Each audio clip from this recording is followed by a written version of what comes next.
All right, chat. I was browsing the internet earlier when I was on the toilet, and I came across this article from Video Gamer that left me curious. Let's just go with curious, because I read the title and I immediately thought to myself, there's no way, right? The article in question was, this isn't a game people play for the writing or the story. Wuthering Waves players call out stilted and unnatural dialogue. So I read this and I thought to myself, wait, this isn't a game people play for the writing or story. I can understand if people start the game and they're like, you know, for the chapter 1 through 3, they're like, yeah, this sucks. But like these people, you cannot play chapter 4 through 6 and then chapter 7 with patch 1.1 and say that the story or the writing were bad. 1.1, patch 1.1 had one of the best like isolated stories that I have played through in a gacha game. It was so well acted, voice acted, beautiful, emotional. There was so much to it. I cannot believe this was posted July 11th. That was just 3 days ago. There's no way that this person played through the story and actually said that, right? 1.0 writing is bullshit. 1.1 is on par with Genshin writing. 1.1 is really good. I was genuinely surprised by how good 1.1 was comparatively to 1.0. Now, like, I read that and I thought there's no way this guy is real. So let's read it. Let's see how much we disagree with this. Kudo Games' Genshin-like open-world adventure Wuthering Waves has begun its steady march to the top of the free-to-play world following its recent release. I like how immediately they call it a Genshin clone. It's like you're 1 second into the article, like that Genshin game. Yes, yes. Even though, you know, when Genshin released, it wasn't the Breath of the Wild game. No, it was Genshin Impact. Yeah, there were comparisons made, but people called Genshin Genshin. They call Wuthering Waves also a Genshin clone. Tower of Fantasy, a Genshin clone. Stories might not be good at first, but the more you go through with it, it gets better. Yes, yes, true. I do agree, though, that it has made it to the top of the free-to-play world. Like any new game, it inevitably still has a few growing pains that it needs to get past before it can truly be considered a highly polished behemoth. I do agree with that, though. Yes, I do 100% agree. It still has a ways to go. For instance, one of the main issues players have experienced in its early days is the game's lackluster dialogue. No. In the early stages of the story, yes, it does have lackluster dialogue, but at the same time, that's because they're world building, and typically that isn't the most fun, engaging types of stories. How much is Hoyo paying him?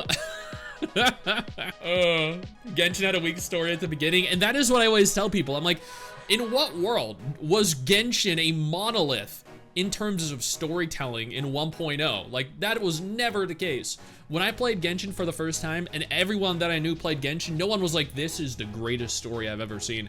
Yet after Genshin has existed for years and perfected the storytelling, or as much as you can in Genshin, people now say, yeah, but its storytelling isn't as good as Genshin, even though they compare a several-year-old game to a, you know, several-week-old game. It's ridiculous. With some going so far as to call it stilted and unnatural. Oh my god.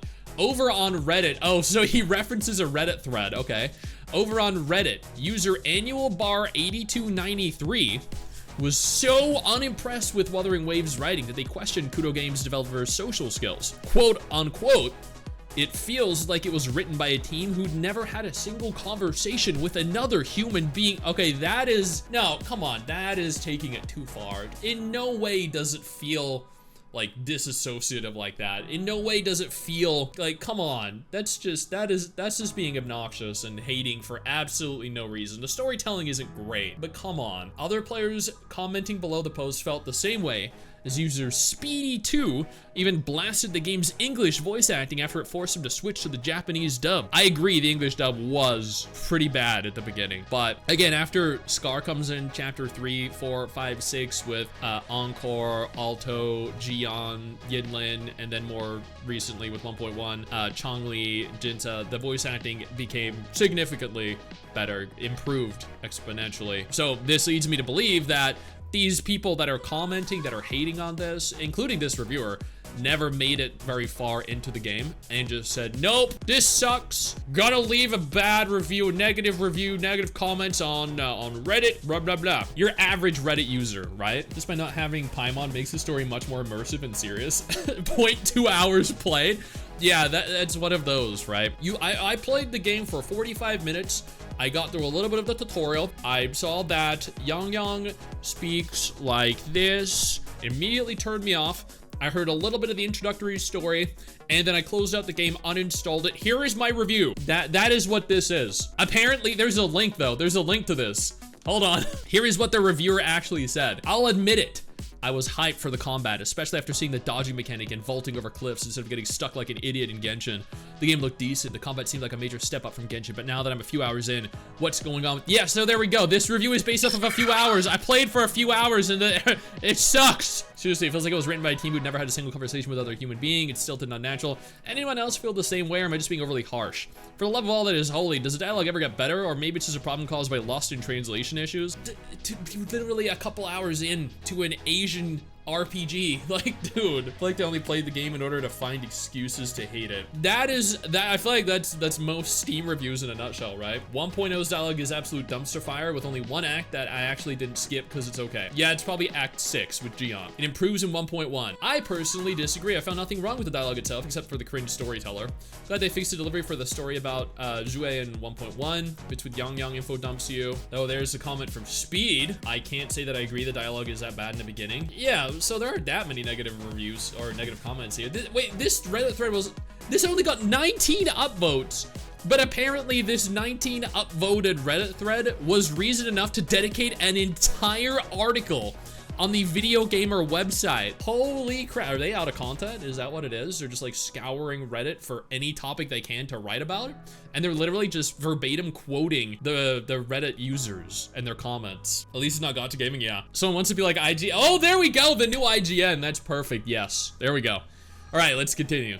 Some, however, have pointed out that the dialogue has drastically improved following Kudo Games' release of its 1.1 update. Yeah, this guy right here, I'm one of those people that believe that. I have done nothing but praise 1.1 as a drastic improvement. For those unfamiliar, this recent patch addressed many of the game's early problems, including performance issues on mobile and the oft complained about localization. I mean, true, yes, 1.1 was a significant improvement in all of those areas. It's also worth noting that in a recent interview with Sportskita, Dong, senior producer for Wuthering Waves, revealed that the team's inexperience in handling global releases leading to the dialogue's initial poor quality. I'm glad that they addressed that. I'm glad that they came forward and said, we are very inexperienced when it comes to global releases. So that is partially the reason behind the poor localization, the poor translations.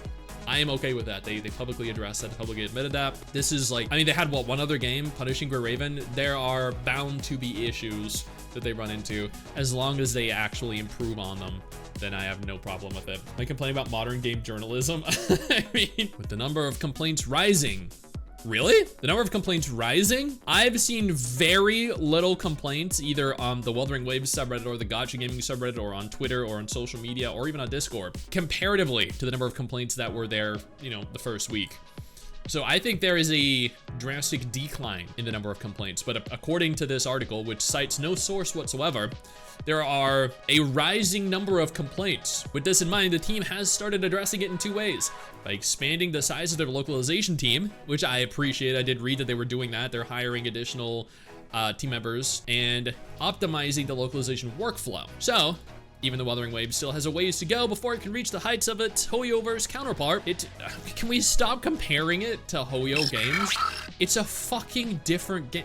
Like, dude, come on. This is unnecessary competition. They're literally pitting them against one another for the sake of views and engagement. It's ridiculous. It's like all the people that say, you know, they call every game a Genshin clone just because they want a few extra clicks. It's safe to say Kudo Games is doing everything it can to turn the game into a consistently enjoyable work of art. That is true. That is true. That is good. This was a horrible article. This was a very bad article. They went on to Reddit and they were like, you know what we should do? We should go on Reddit, scour Reddit for any kind of negative thread. And once we find the negative thread, let's dedicate an entire article on our website to it. Yep, That's gonna get views. Why will it get views? Because it's a negative article. The article was literally titled, verbatim, "This isn't a game people play for the writing or story. Wuthering Waves players call out stilted and unnatural dialogue." That is a sensationalist headline that is going to get a ton of clicks. And they know that. That's why they did it. And the reason I know that is because as a content creator, we do the same shit. But at least we're not disingenuous when we're doing it. We actually genuinely have opinions like this. So if we call out something for being shit, then we think it's shit. We don't cite other people who think it's shit.